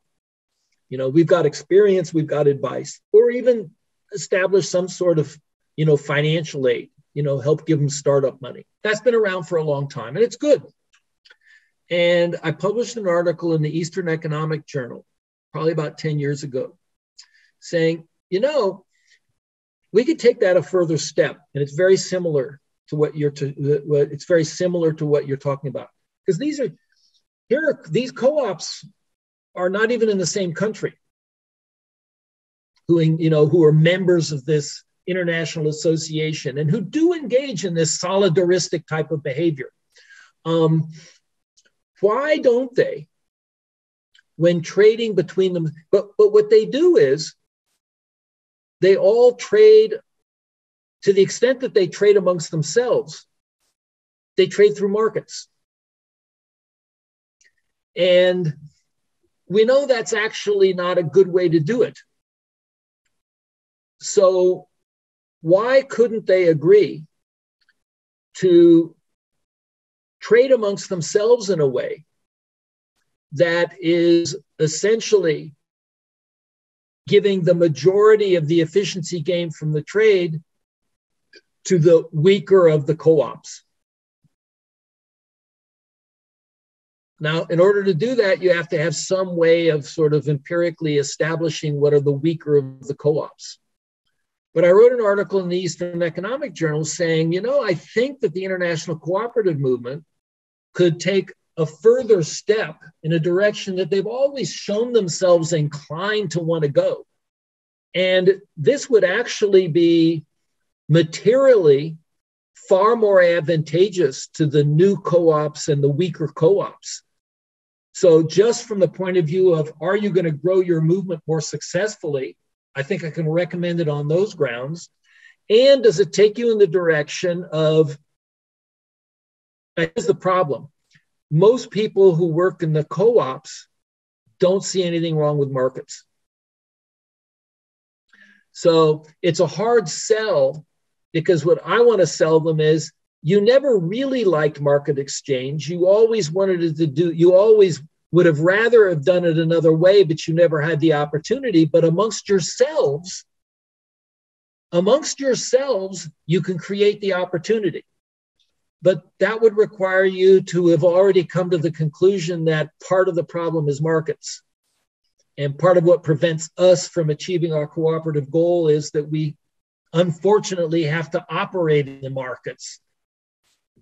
Because what I was proposing is I can propose a way for you to get out, at least amongst your interrelations. I can free you from the sort of market exchange process that is always problematic for you. If you don't think it's problematic, then the idea isn't that interesting.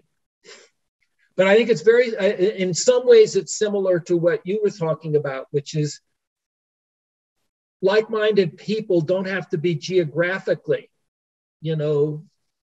contiguous necessarily in order to engage in some sort of collaborative activity that starts to look like participatory economic practices. Oh, and that I wrote it at the time that I was consulting in Venezuela, because they were creating all these co-ops. And so one of the things I wanted to talk to them about, I said, look, you're doing a great job of creating the co-ops. Good thing you got all that high oil price right now. Don't worry about the failure rate. But of the ones that aren't failing, look, here's a next step and there I had an audience that, at least for a period of time, was not the typical audience. I mean, the international cooperative movement basically sided with the United States and denounced the Chavez government. They took the Western pro-US, attitude on Venezuela. And it was sort of embarrassing, because the Venezuelans reached out to that movement, invited them to come in Venezuela and help them think about how to establish a bunch of co-ops. And the leaders of the international cooperative movement were busy agreeing with US, State Department evaluation of this whole social experiment in Venezuela. So, but I was there at the same time, and that's when I said, look, I now remember why I wrote the whole damn article and published it in the Eastern Economic Journal, was because I was actually thinking the Venezuelans, unlike a lot of people in the cooperative movement who find no problem with markets, they do have a problem with markets. The Venezuelans do, the Venezuelan government and movement, the Bolivarian revolutionaries. And yet they're very busy setting up all these co-ops. So they are an ideal audience to talk with. Is there a way that you can start to establish relations amongst these workers' co-ops that is a non-market exchange process amongst them? Mm-hmm. Mm-hmm. And since we're already touching upon the subject of digital mediation, information and communication technologies, and how they might inform such experiments, I also did an episode of Future Histories with Daniel E. Serros, who wrote a book that you at least commented on in your last book yourself and called it Amazon Socialism. So he does propose a so-called general catalog in which he proposes that every workers' council should post the use values that it produces, and then everybody would also have a so-called needs profile in which one could place one's needs in a certain order in order to communicate how important these needs are for myself, and thereby also informing the production process of the workers' councils. What do you think about his proposal, and where would you see connections to Paracon? I mean, he states pretty clearly that his proposal is very much informed by Paracon, so there are like considerable overlaps, but what are the strengths of his proposal from your point of view, and what are the weaknesses? Well, first of all, there's an appendix to democratic economic planning. And in the appendix, I present and then evaluate, from my perspective, the strengths and weaknesses of other people's proposals about how to go about socialist planning or democratic plan, socialist economic planning. And so one of the, I think I do Cockshott and Cottrell, do David Laidman's proposal, Dan Saros's proposal, Pat Devine and Frickwood Adamans' proposal. And then I also review, I call them the sort of autonomous community, the autonomous community sort of approach. Because most people associate that with Schumacher. In any case, so I actually, and I don't want to try and recreate that sort of, because part of the problem with Dan's proposal is, and it's not his fault, it's very complicated, and it really, it takes a lot of work to figure out exactly what he's proposing and how it works. I mean, I had to communicate with him back and forth for a year and a half, just asking him questions about, am I understanding this right? And so it took me a long time to figure out exactly how his proposal works. But I think I did, and I got him to confirm that, because I don't want to evaluate something where the person who, because I've had this happen to me all the time. Somebody is saying they're criticizing participatory economics, but they're criticizing something I didn't propose. So I wanted to be careful that at least I understood what he was proposing before I said, well, this is what I think is, here's where I think this is good. This is what I think is good about it. And this is what I find problematic. First, let me say that I think everybody should read it. I mean, he has gone farther in the direction of saying, we now have new information technologies have created a new technological situation in which we can now think about what is possible and not possible. So I think he is the part that I find most helpful and most insightful is the degree to which he is telling all of us, wake up and rethink everything that you thought could be done or couldn't be done. And ask yourself, were you thinking about that in the context of a information technology revolution? Because guess what, we've had one. So I think that's the strength, that he's the first one who's come along amongst socialist planner type thinkers to say, we need to take advantage of new information technology. In some ways, it's very similar to what Cockshott and Cottrell said in terms of, well, central planning really should take advantage of the new computational powers that came into being after World War II. And so it's important in that way. I don't think it works as well as participatory planning. One of the things that I'm constantly having to try and convince people who worry about participatory planning that it wouldn't be so burdensome for consumers to sit down and, what I say is, take the same number of hours it takes you to fill out your federal and state tax returns to at least put in some sort of, rough proposal about what you want your consumption activity to look like in the next year. He puts a much higher burden, on people in terms of what information they have to convey. So I think in that area, just in terms of practicality, and whether this is the kind of thing you could expect people to reasonably do, that he's demanding much more in that regard. So if there's a problem with what I'm demanding in that regard, in terms of whether people would be able to do it or happy to do it or unhappy doing it, I think there's a much bigger problem from a practical point of view, with his proposal in that regard. The other part of the critique I have is it's more or less technical. I'm proud of the fact that our proposal will reach a feasible plan. I'm pretty sure his won't. I mean, not a feasible plan, but an optimal or an efficient plan. Economists use the word optimal. When they say optimal, they just mean efficient. So I'm proud of the fact that I know that our proposal, that our planning process would be an efficient plan, and I'm pretty sure his wouldn't. But that's kind of a technical issue.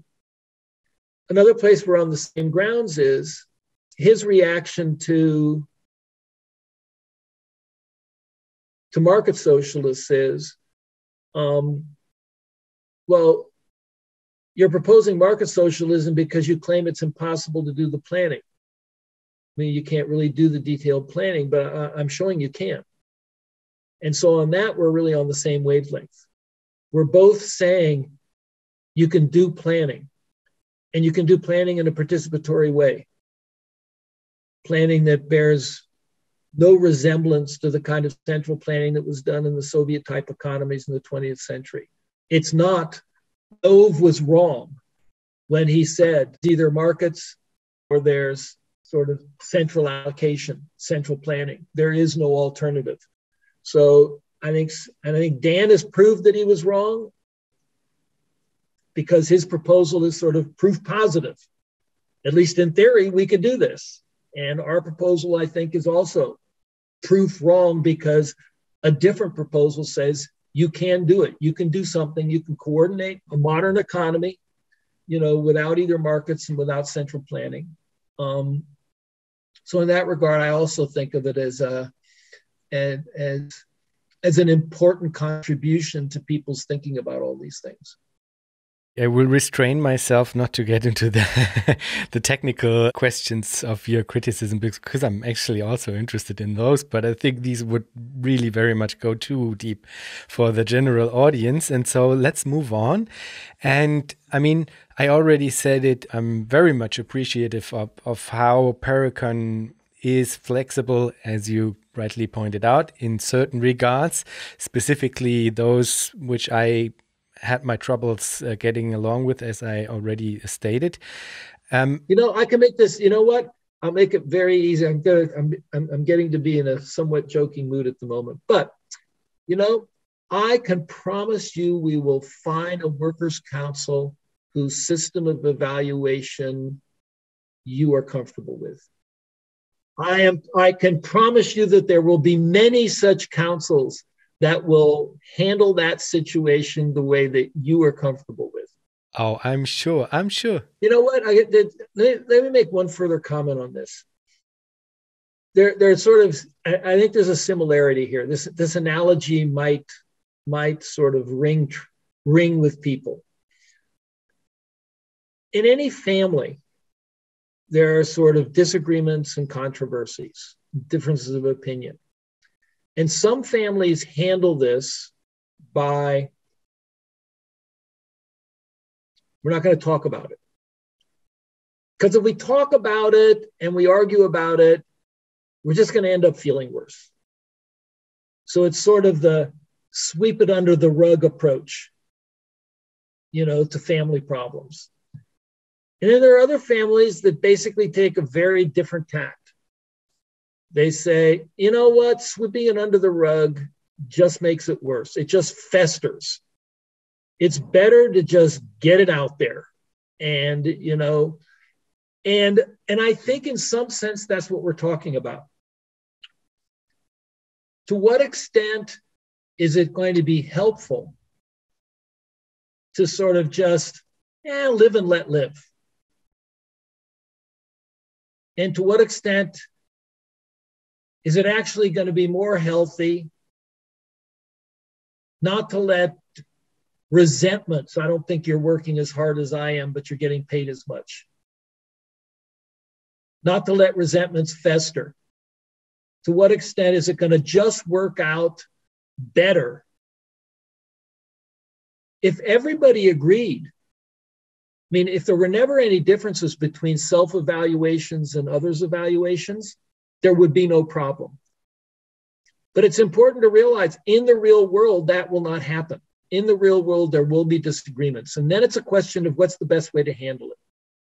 And one way to handle it, I think, comes down to glossing over and just sort of ignoring. And the other way of handling is, no, we're going to get up in each other's faces and have it out, and then we'll all feel better afterwards. Of course, the concern is maybe we won't feel better afterwards. Maybe we'll actually really, feel even worse about each other afterwards. But I think I think essentially this is what we're sort of, I think this is what the discussion comes down to. I just wanted to throw that out there.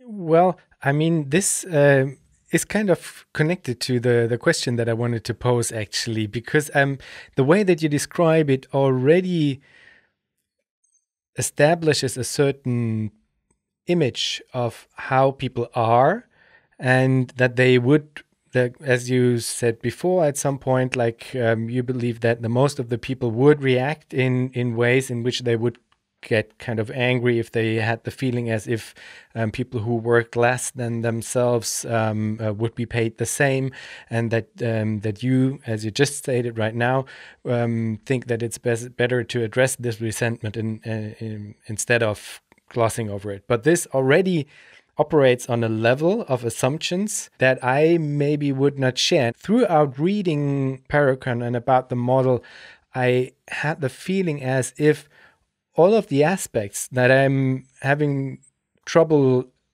getting along with are in some way, shape, or form connected to, I guess, some assumptions that Parecon might share with, I'd say, neoclassical economics, and or microeconomics to be specific.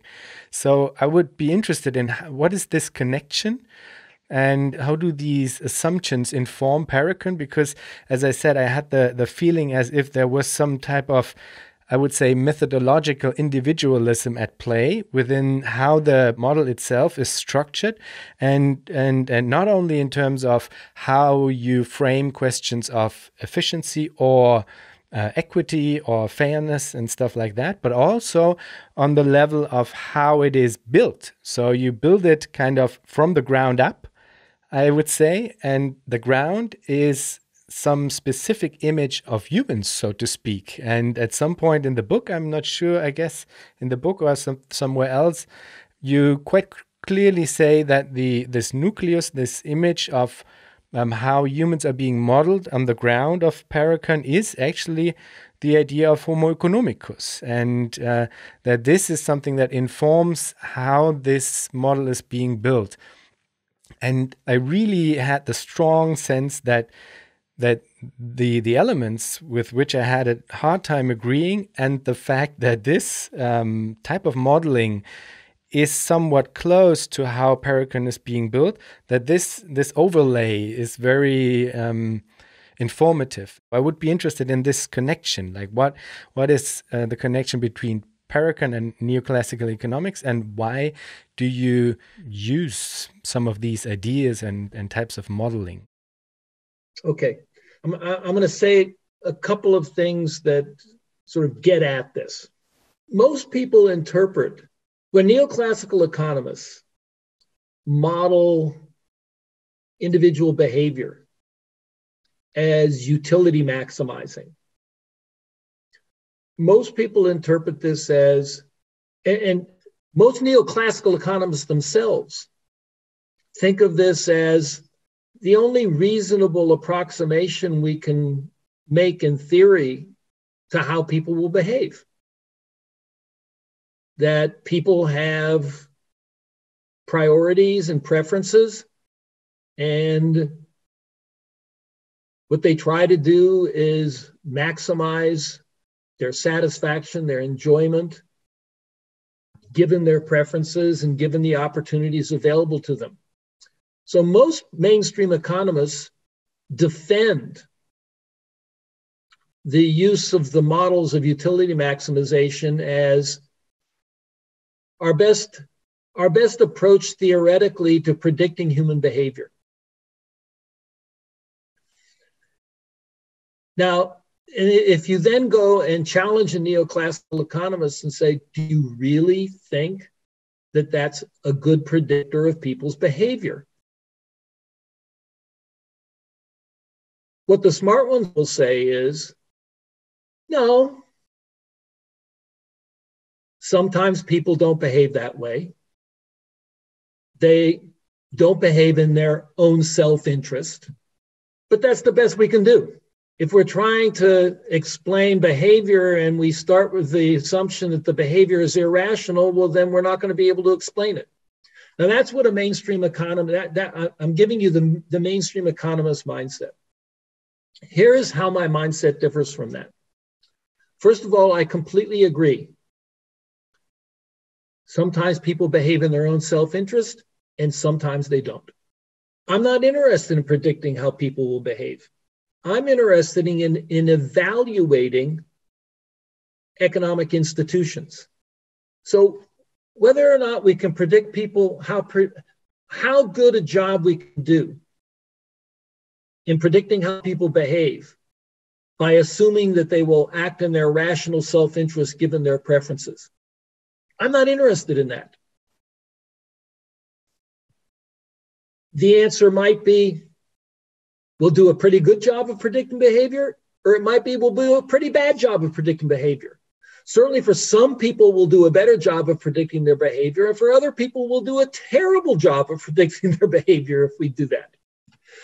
But my job is not to predict people's behavior. My job is to evaluate economic institutions. And what economic institutions is, they promote some kinds of behavior and they discourage other kinds of behavior. So if I'm going to evaluate an economic institution from the perspective of what kind of behavior does it promote, what kind of behavior does it discourage, the only way I know how to answer that is, what kind of behavior does the economic institution make rational for people to engage in? So that's why I assume that people will behave rationally. Not because I think they'll behave rationally, but because the way that any social institution encourages some kinds of behavior and discourages other kinds of behavior is it encourages the behavior that it would be individually rational for people to engage in, and it discourages or penalizes the behavior that would be irrational for people to engage in. Now, let me say one other thing. So my goal is to evaluate the predictable effects of economic institutions. Does it promote people? Does it encourage people to behave in solidarity with one another? Or does it discourage people from behaving in solidarity with one another? In the case of public goods, does it provide incentives for people to consume too little, choose to consume what we can demonstrably demonstrate is too little public goods? So markets basically promote behavior because it's individually rational for everybody to demand too few public goods. And therefore, we will get an inefficient amount of public goods in market economies unless we have some other procedure for deciding how much there's going to be. I'll give an example from centrally planning. I think that the institution of central planning discourages people from trying to seek self-managed work opportunities. It basically penalizes you if you try and seek that, and it rewards you for not deciding you don't care. So those are the reasons that I use what I constantly get criticized. For decades now, I am criticized by many of my leftist, colleagues as, Robin, you're always engaging in individual, in individualistic, methodologies that are neoclassical. I'm saying there's a certain part of what they do that's useful for us. They misapply it. They use it to answer in a question that's actually rather boring, which is, how much will people behave in their own self-interest and how much will they actually not?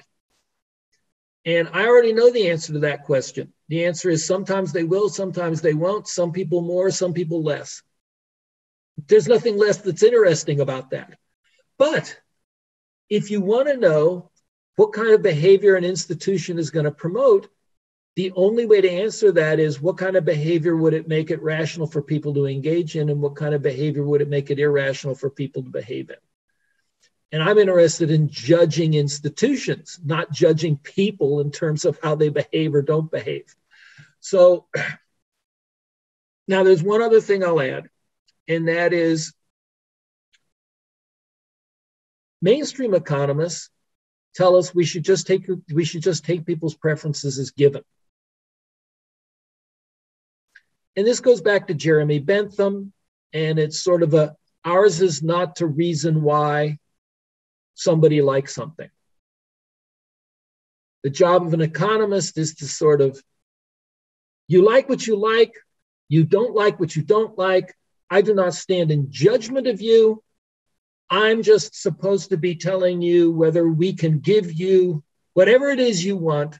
Are we doing a good job of helping you get it? And neoclassical economists have taken that lesson, I would say, it's almost the bedrock that they stand on. It's their Bible. And there is something good to that Bible. For instance, if the alternative is that Joseph Stalin is going to decide what the Russian people want, well, then I'd much rather go with Jeremy Bentham on that, which is the Russian people want whatever they want. Do not sit in judgment on that. Do not say, I, the revolutionary philosopher king, know better what people want than they know themselves. So in that regard, I think the tendency of the economics profession, to abandon the whole notion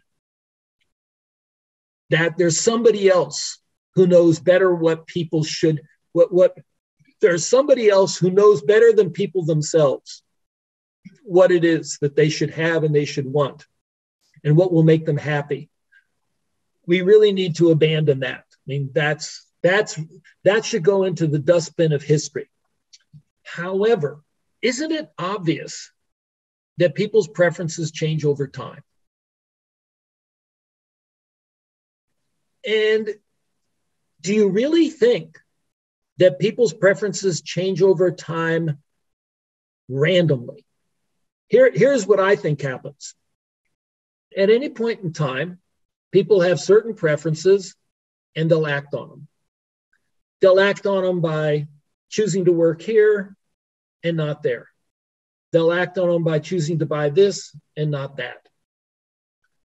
Well, once they make those choices,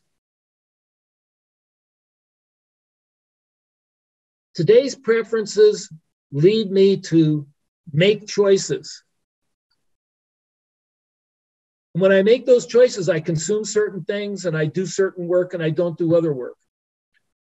Well, I have a model of human development that says you sort of start at birth, you have a genetic endowment, and then in large part, what you become through life is dependent on what activities you've engaged in. So I'm going to engage in a whole bunch of activities over a 20-year time period. Isn't it predictable that whatever activities I engage in are going to have some effect on what preferences I come to have at the end of the 20 years? So here's the way I would put it. When we make choices today, we satisfy our preferences more or less, but we also, in some degree, sometimes we are transforming what I call our human characteristics. we develop human characteristics over time. And those human characteristics have an effect on our preferences. So this is what I call a model of endogenous preferences or preference formation. It says at any point in time, we have preferences based on whatever our human characteristics are. We make our choices. Two effects of the choices. Given our characteristics, our choices more or less satisfied our preferences today. But when we engage in the activity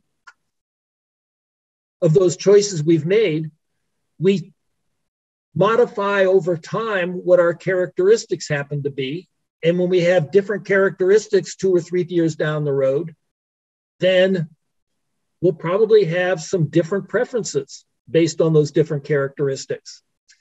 So one way I approach an economic institution is not only what behavior it makes rational for people to engage in. When they engage in that behavior, will it have a predictable effect on what kinds of human characteristics they develop, and therefore what sort of preferences they'll have in the future? So let me go back to the question of central planning and worker apathy. So you put me in a centrally planned economy. I very quickly discover that having any sort of preference over what we're going to produce, how we're going to do it, is totally pointless. The institution discourages that. There's no reward for that.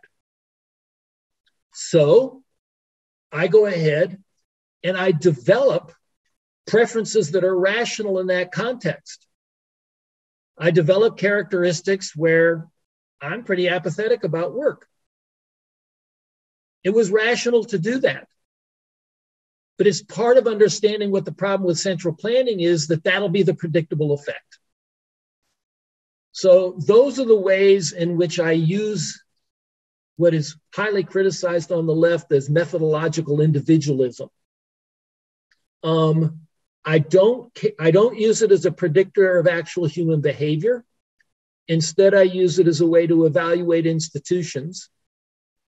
And I also think that it's important for us to ask the question, these institutions create certain biases in terms of how expensive certain things are going to be and how easy certain things are going to be to get. And those biases have a predictable effect on what sort of characteristics the people are going to develop over time. And I think that's even the most fundamental thing we want to ask ourselves about economic institutions. Economic institutions are going to create certain kinds of people. And in the end, we're going to have to sit there and ask ourselves, but were those the kinds of people we wanted to become? So that's my long-winded answer on this subject. My defense is mostly to feel aggrieved by I feel aggrieved that most of my fellow leftists, I think, falsely accuse me. Let me put it that way. I'm in that position of feeling like the misunderstood child, the child that feels like I'm so misunderstood. And I feel on this subject, 9 out of 10 people who find themselves critical of me, I feel like the aggrieved child who is misunderstood. But that's not a defense. Yeah, well, I'm not sure. This it would be, of course, very much interesting to find out whether or not I misunderstand you, actually, because maybe we can at least try to find it out, because a couple of different things, I would say. One of them would be that the way that you describe it, even the endogenous preferences that actually take into account that preferences change over time, even those, when you describe them, you do acknowledge that people change. You do acknowledge that they change through their actions in some way. But what you do leave out is this huge area of one might call collective preference formation. So it is not only me that is involved in forming my own preferences, neither in the here and now or over time. So, and this is, if you take this kind of thinking in terms of preferences and then look at the way Pericon is set up, then I do see some analogy, because you do have these worker councils and they interact with each other on a higher level only through parametric mediation. And from my perspective, one would say, all right, it's nice and fine that worker councils within their internal structures are structured democratically and self-organized and stuff like that.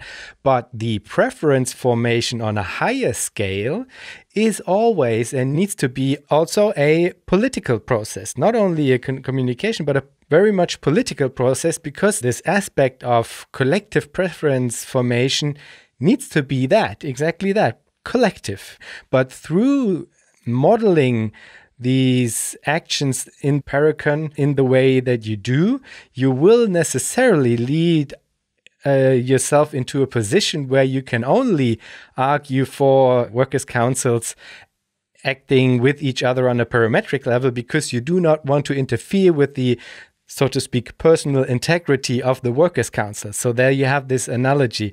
And this is interesting to me, how one relates to the other, and how I would argue both on the individual level as well as on the societal level for an aspect which I would then call maybe collective preference formation, which would always entail a certain political aspect and political mechanisms that are not addressed sufficiently through, for example, mere parametric mediation, I would say. I hope I'm a bit clear on. I think I hear you.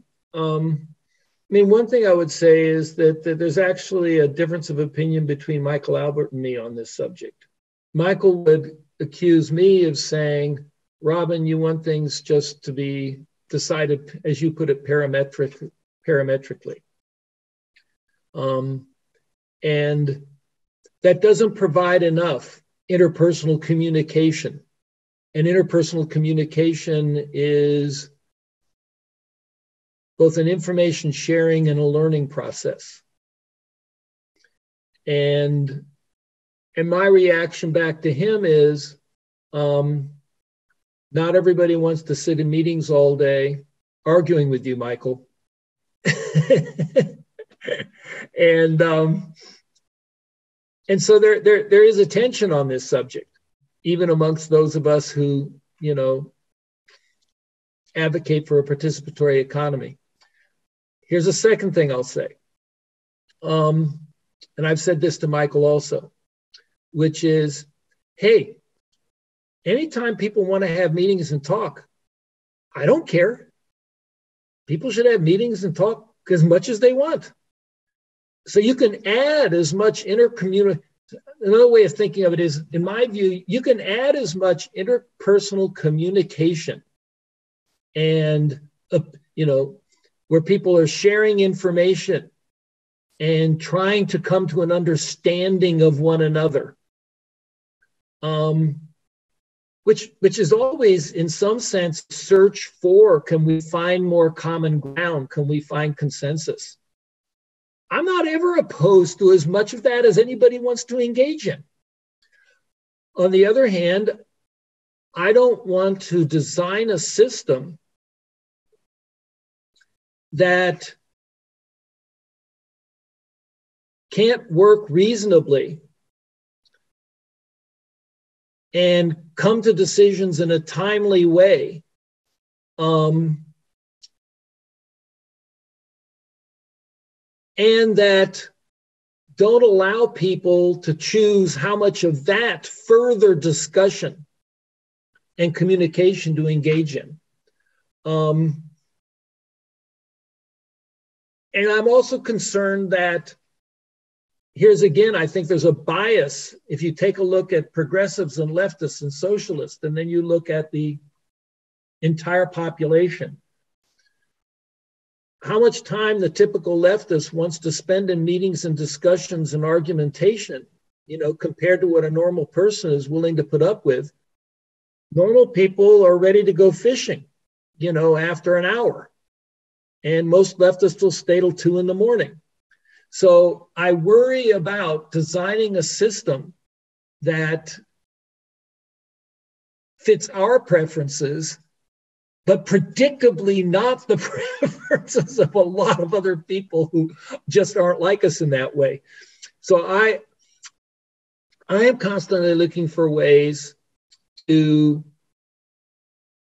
get things done more quickly with less discussion. I'm also looking for ways where whatever discussion goes on, there's an agenda for the discussion that somehow, has a logic to it that doesn't just end us up with, well, you think this and I think that, or you feel this and I feel that. Because those kinds of discussions can go on until the cows come home. And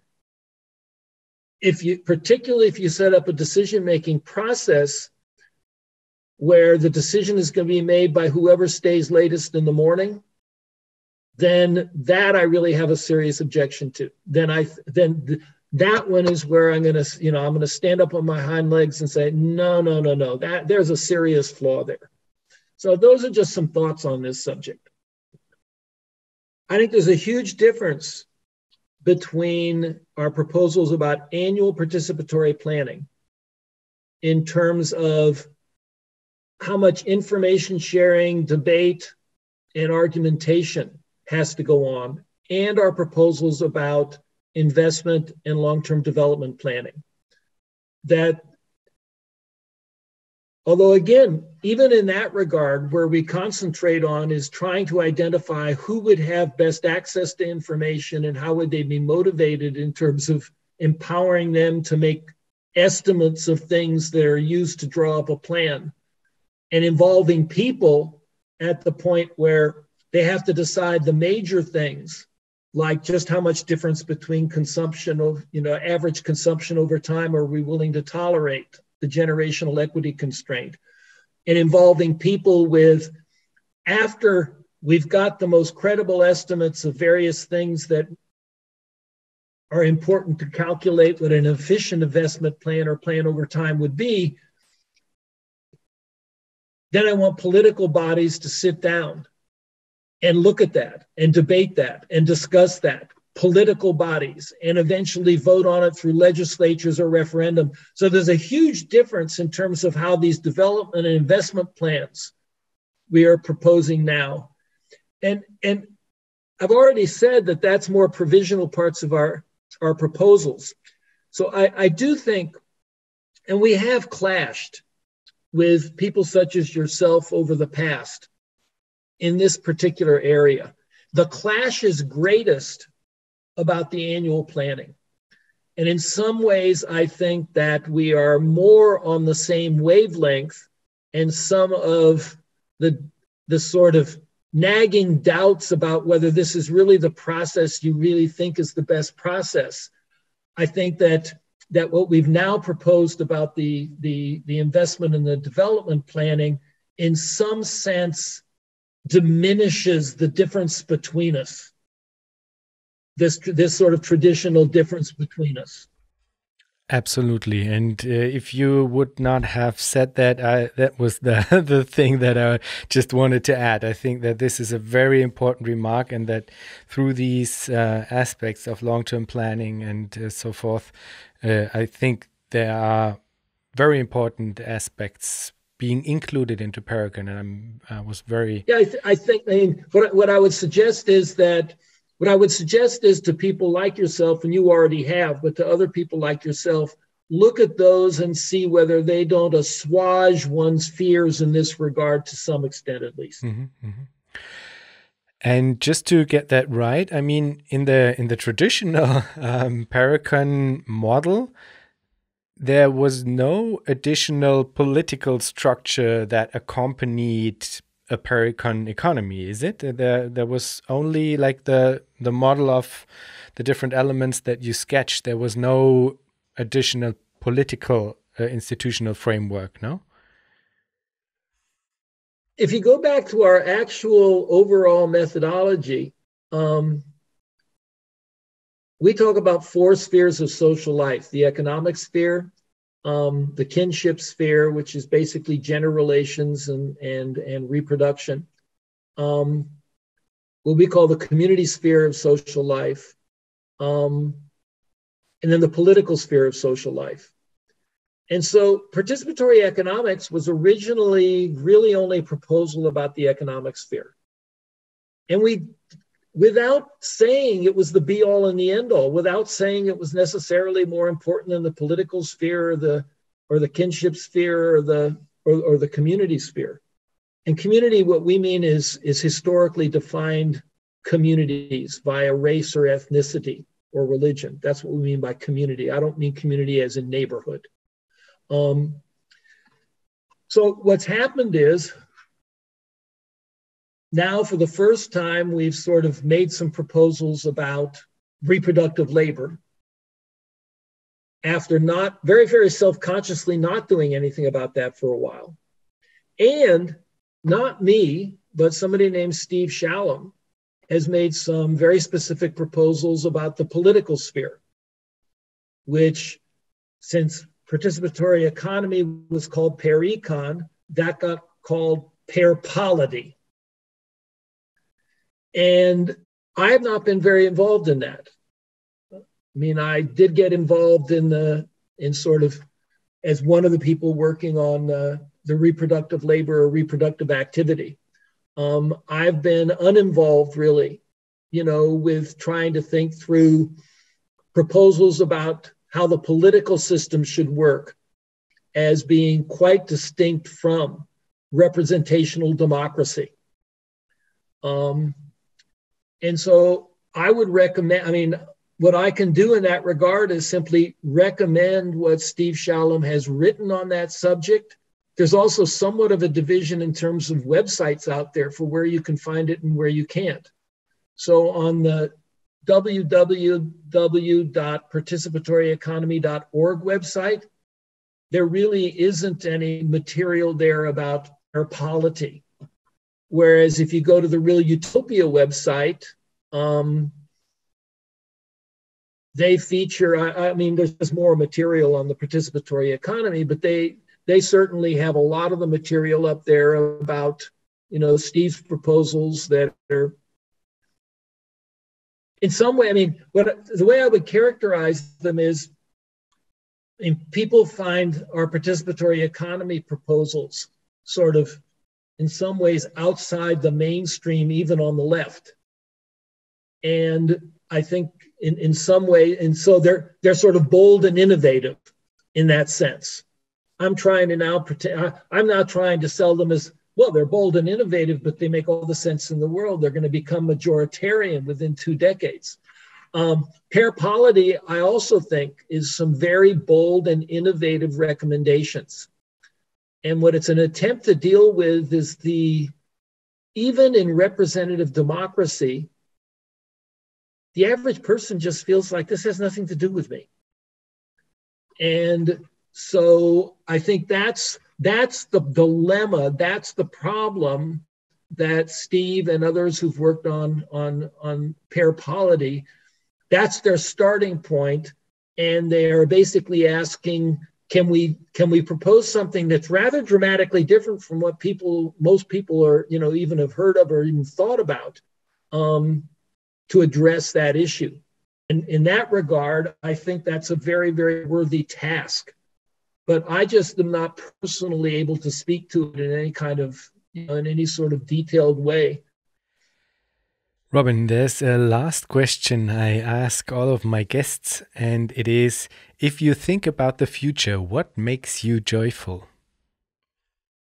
I find the human species interesting still. I find the human species interesting, and I do not, despite all evidence to the contrary, I remain optimistic that we may just figure things out. Fantastic. Robin, thank you so much for your time and being part of Future Histories. It was great to be on with you. Have a great day.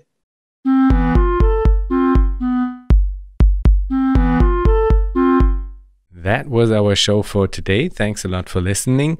If you want to support Future Histories, you can do so on Patreon. For this, visit patreon.com/futurehistories, or you can simply tell a friend that you liked the show and that he, she, or they might like it as well. Thanks a lot, and hear you in 2 weeks.